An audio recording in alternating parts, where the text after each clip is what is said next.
আগে টেট না পেট, কার গুরুত্ব বেশি, যেটা নিয়ে পার্শ্ব শিক্ষকদের মাঝে এখন চর্চার বিষয়।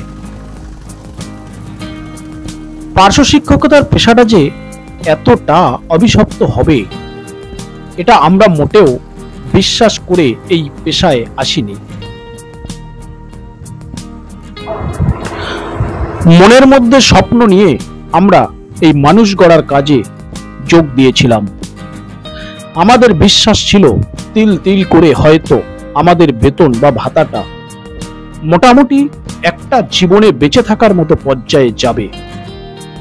কিন্তু না, সে বিশ্বাসে রাষ্ট্রীয় শোষণের আঘাতে তিল তিল করে মৃত্যুর দিকে ঠেলে দিচ্ছে। জানি না এ শোষণ আর কতদিন চলবে। ইতিহাস বড় নির্মম। আমরা সকলেই প্রায় 19-20 বছর আগে এই মানুষ গড়ার কাজে যোগদান করেছিলাম, খুব আশা নিয়ে যে অন্তত সমাজে সম্মানের সাথে বেঁচে থাকব। কিন্তু না, আজ আমাদের অর্থনৈতিক দৈন্য দশা এমন এক পর্যায়ে পৌঁছেছে যে আমাদের জীবন যাপন যেন ছন্ন ছাড়া। আজ একজন পার্শ্ব শিক্ষককে মুদিখানার দোকানদার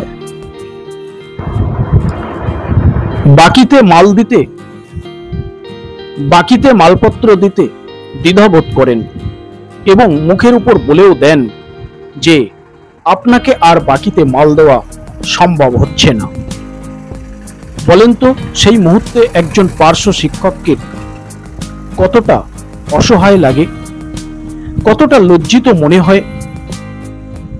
যেখানে খাওয়াটাই ভালোভাবে হয় না, সেখানে বাড়িতে কেউ অসুস্থ হলে তার চিকিৎসা ও ঔষধ সেটা যেন তাদের কাছে মৃত্যুর সমান।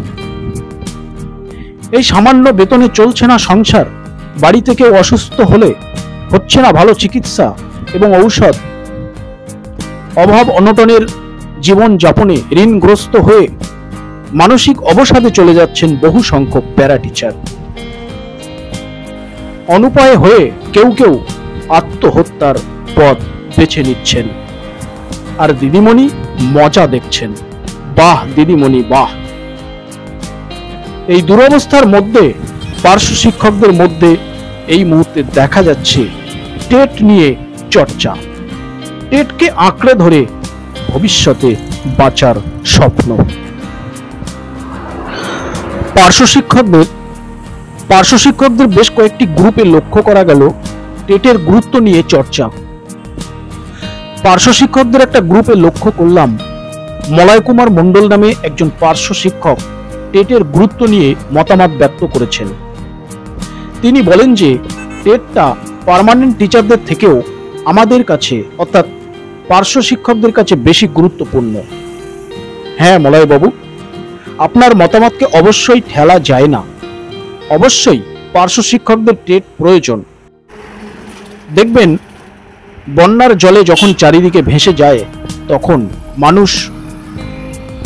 মানুষ থেকে জীবজন্তু সকলেই খড়কুটো বা সামনে যা কিছু থাকে সেটা আঁকড়ে ধরতে চায় বাঁচার জন্য। কেউ কিনারে পৌঁছতে পারে, আবার কেউ তলিয়ে যায়। পার্শ্ব শিক্ষকদের জীবনগুলোকেও এই নিষ্ঠুর জালিয়াত সরকার বন্যার জলের মতো ভাসিয়ে দিয়েছে। তারা বেঁচে আছে কোনো রকম ভাসমান অবস্থায়। জানি না কিনারে পৌঁছাবে কিনা। মলয়বাবু তার মতামতে ব্যক্ত করেছেন যে সুপ্রিম কোর্ট পার্মানেন্ট টিচারদের টেট করার জন্য অর্ডার জারি করেছে, তেমনি পার্শ্ব শিক্ষকদেরও যেন টেট করানো হয়, তার জন্য কোর্ট কেস করানো হোক। অবশ্যই মলয়বাবু, এখানে আপনার মতামতকে ঠেলে দেওয়া যায় না, কারণ আমাদের ডিএলএড নিয়ে অভিজ্ঞতা হয়েছে। আমরা ডিএলএড কোর্সে প্রবেশ করেছিলাম এই কোর্ট কেস জয়ের মাধ্যমেই। আমরা ডিএলএড অর্জন করেছি বলে আজ হয়তো কোনো রকম এই শিক্ষকতার পদে আছি। আবার অনেকে টেট পাস করেও স্থায়ীও হয়েছেন। সে তো আর সবার পক্ষে সম্ভব নয়, কারণ বেশিরভাগেরই বয়স হয়েছে। মনে করুন তো ডিএলএডে প্রবেশ করার আগের উদ্দীপনার কথা, মনে করুন তো ডিএলএড নিয়ে সেই স্বপ্ন দেখার কথা। পার্শ্ব শিক্ষকরা স্বপ্ন দেখেছিলেন যে ডিএলএড পাশ করার পর তাদের অবস্থার পরিবর্তন হবে, তাদের বেঁচে থাকার মতো পর্যাপ্ত একটা বেতন বা ভাতা সরকার দেবে। কিন্তু না, কোনো অবস্থার পরিবর্তন হলো না। আর্থিক দৈন্যদশা আরো চরমে পৌঁছালো পার্শ্ব শিক্ষকদের। জীবনে ভালোভাবে বাঁচার স্বপ্ন যেন স্বপ্নই থেকে গেল। নিষ্ঠুর জালিয়াত সরকার এখনো দিল না 20-22 বছরের পরিশ্রমের মর্যাদা। এনসিটিই যখন শিক্ষকদের টেট বাধ্যতামূলক বলছে, সুপ্রিম কোর্ট যখন শিক্ষকদের উপর টেট লাগু করতে চলেছে, তখন আমার ক্ষুদ্র মাথায় আমি বলতে পারি এটা পার্শ্ব শিক্ষকদের উপরেও লাগু হবে। তাহলেও সেফটির জন্য পার্শ্ব শিক্ষক কোর্টে যাওয়া প্রয়োজন বলে মনে করি। কিন্তু সবকিছুর আগে বেতন বৃদ্ধিটা অত্যন্ত প্রয়োজন, কারণ আগে পেটে খেয়ে বেঁচে থাকবেন, তারপর তো টেট পর্যন্ত পৌঁছাবেন। আপনি যদি দিনের পর দিন অনাহারে অদ্যাহারে ধুঁকে ধুঁকে মৃত্যুর দিকে ঢলে পড়েন, তাহলে টেট নিয়ে কিভাবে প্রস্তুতি নেবেন বলুন তো? এবং কিভাবে ওই কঠিন পথ উতরাবেন একটু ভাবুন। টেট যদিও আপনাকে দিতে হয়, সেই পর্যন্ত পৌঁছাতে এখনো বছর দুয়েক হয়তো বা তারও বেশি সময় হয়তো লাগবে। এবার বলুন তো এই দীর্ঘ সময়টা আপনি আপনার জীবন সংসারটা কিভাবে চালাবেন?